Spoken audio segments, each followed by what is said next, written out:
Hi, and welcome to 15 minutes of consulting best practices. Format here is super simple. You ask questions and we give you answers that will help you enjoy a more rewarding, lucrative, successful practice. Hello, Michael. Hello, John. Happy Monday. I'm David A. Fields, and I am joined today by special guest right over there, Deri Hughes.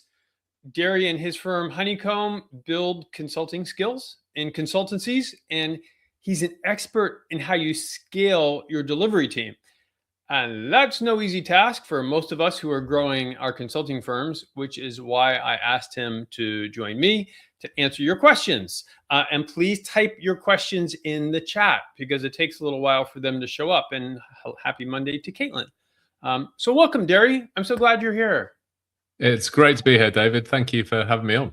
Oh, yeah, absolutely. So again, please type all your questions in about scaling the delivery team in your practice. It's just something I'm particularly also interested in. While you type that in, I should disclose that I met Deri in London at a client. Client raved about his work, so I'm familiar firsthand with him and his firm. Now, we do have, and hello, Tom, and hello to someone whose name didn't come up. And good to be back from vacation. Excellent. So, Jaron, I know that there were some things already in the bag that were submitted. So, what do we have? And Deri, let's see what answers you give. Okay. Rebecca asked, a lot of our projects are bespoke. Okay, good. And there's no well-defined delivery approach. I know how to deliver high quality, of course, but I really worry about new hires. How do we create a delivery team when so much of our work changes from project to project? Wow. That seems like a really fair question. That is dead on, and we face this all the time also. So what do you think, Deri? What's the magic here? Yeah, great question, and a very common problem, as you can imagine. And firstly, Rebecca, I love that you're trying to do bespoke projects for your clients. That says to me you're really trying to do the right thing for them, which is obviously really critical. The problem is if you're doing bespoke projects all the time, as you've identified, it's hard to scale. I had a client recently where they had some feedback that they were like a team of artisans, which was not actually as much of a compliment as it might sound. And it sounds like you're a bit in that artisanal space. So, I mean, you may not want to hear this, but actually what you need to do in order to bring on a delivery team and get that leverage is standardize your methods a bit more. Now, that doesn't mean that the answer for every client is the same, but the more you can have a consistent way that you work through the problem, the easier it's going to be to bring a delivery team up on board, make sure that they can all bring their own special secret sauce and magic to it, but that everything is happening consistently so that you can take the client on a predictable journey from where they are now to where you're trying to get them to. So that elements of standardization is the key to being able to scale that. So, Deri, can I push on that a little bit? Can I just prod a little bit? Because I can imagine Rebecca thinking, and she can chime in if here or others saying, yeah, but part of why we win versus some of the larger firms is because we are bespoke. So the whole nature of we customize for you, we're very client focused, we're responsive, and there's no boilerplate here. We're 100% focused on you and bespoke. They feel like that is their secret sauce. So if someone's coming to you with that and they think bespoke is part of why they win business, does that change your answer at all, or what do you think? I understand that, and I do hear that a lot. In my experience, when you are being totally bespoke for every client, you still have ways that you do things. You still have tools that you use. You still have methods that you use. And there's a difference between saying to a client, we're going to come up with the best possible answer for you. And we should all be saying that to our clients, like the best possible answer for the client. There's a difference between saying that and having a consistent route from where you are to that answer. And so we're not talking about just a cookie cutter solution to the problem, and you're hitting you've got a single hammer for every nail and you hit it in the same way.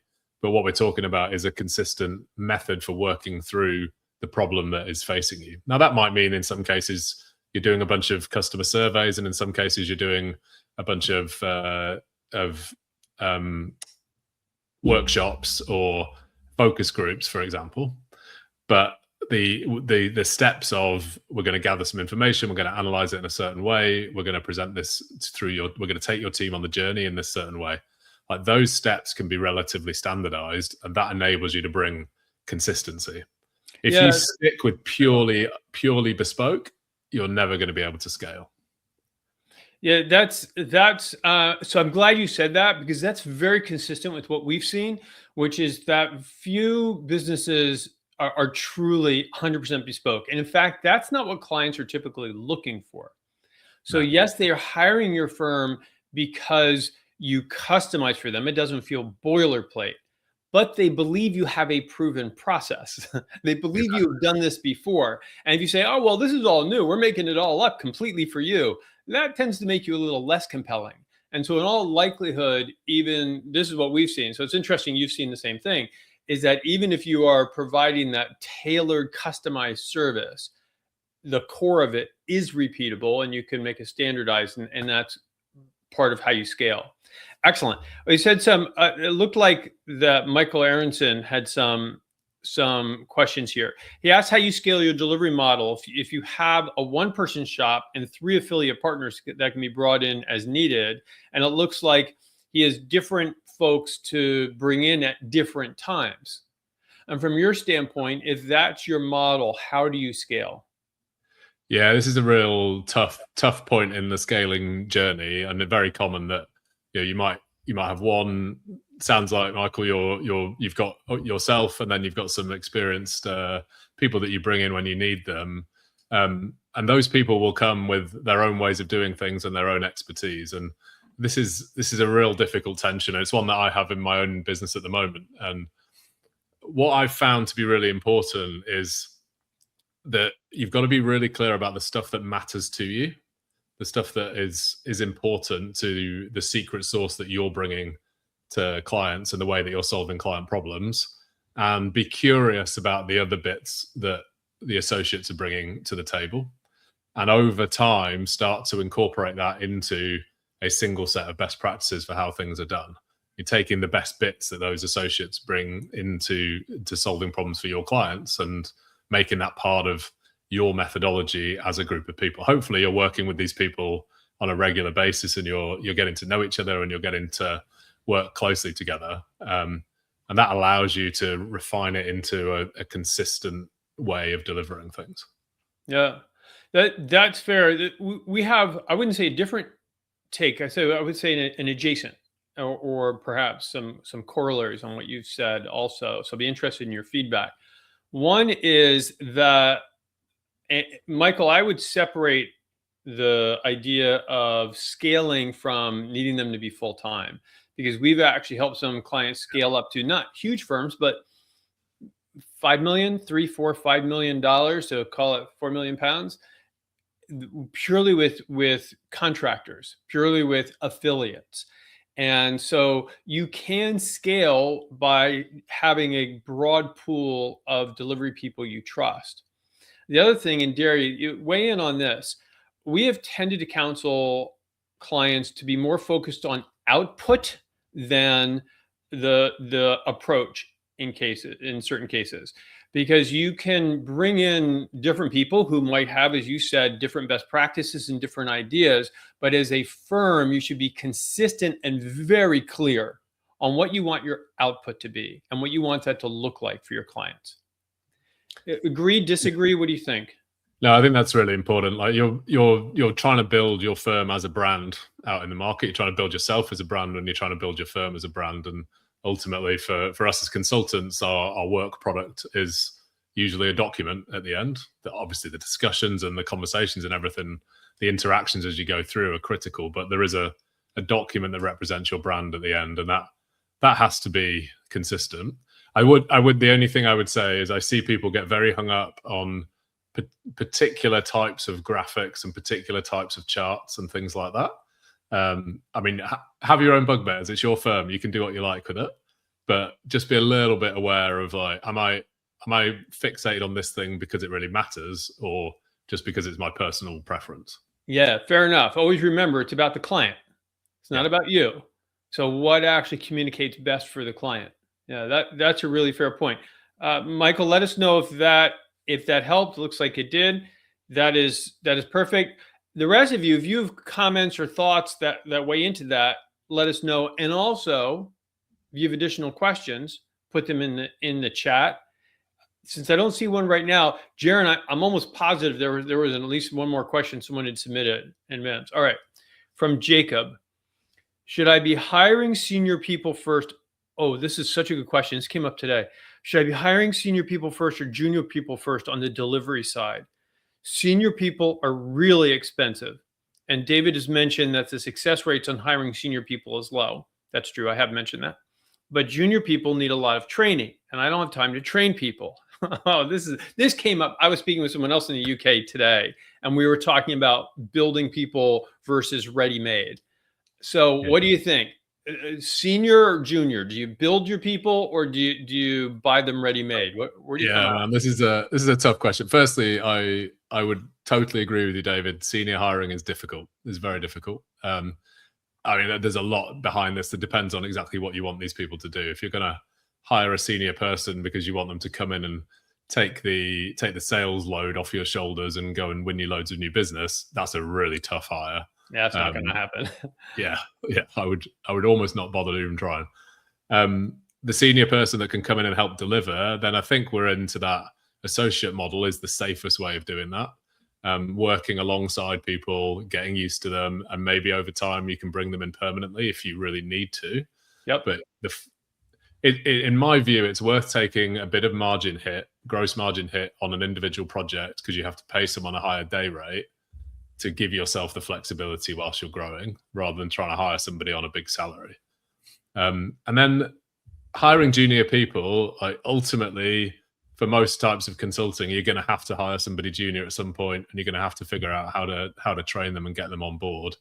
If you don't have time to work with a junior person now and help train them and help bring them up to speed, I would just challenge the don't have time piece a little bit. Like that, we probably can't get into it, but that is indicative of someone who's slipped into a bit of unconscious stress around the scarcity of time in their life.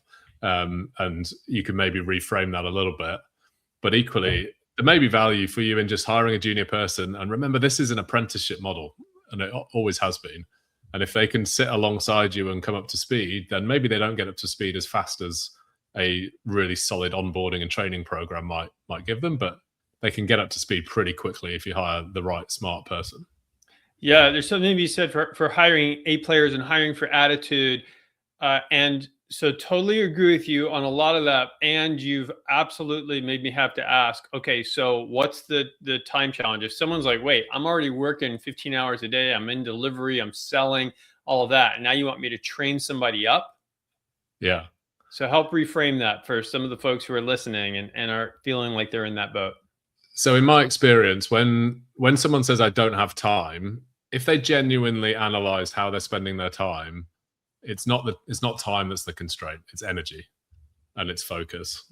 And if you can go through and reframe that into an ability to think about time as an opportunity to learn, an opportunity to test, an opportunity to experiment, and take away some of this stress. I use this phrase, keep the arrows pointing out.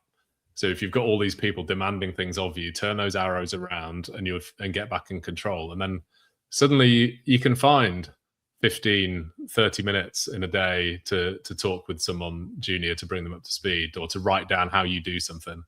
You can record yourself doing something and use that as a training manual. Like there's a lot of hacks out there, but it so often starts with the mindset shift to get yourself in a space of like, actually, I can do this if I get calm, get my energy in the right place, and then put my best foot forward.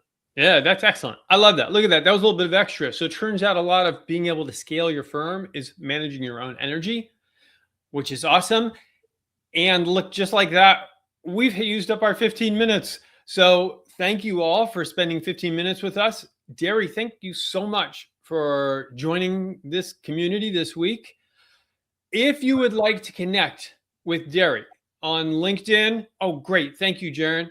Jaron has posted Deri's LinkedIn handle there, also mine, because if you're not connected with me, you should connect with me. And Jaron, can you post the link to Deri's newsletter? Look at that. Perfect. So if you'd like to receive Deri's newsletter, the link for that is right down there.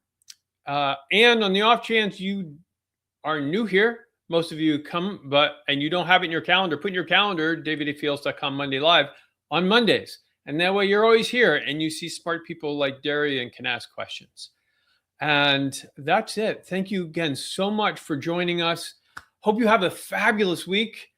And remember, we talked about with those presentations, not getting too hung up on them, because consulting is not about you. It's about them. It's about your clients and your prospects. So give them value and give them kindness. And we will see you next week. And thank you again so much, Deri, for joining us. Thank you, David. Thank you, everybody. Have a great week. All right. Take care.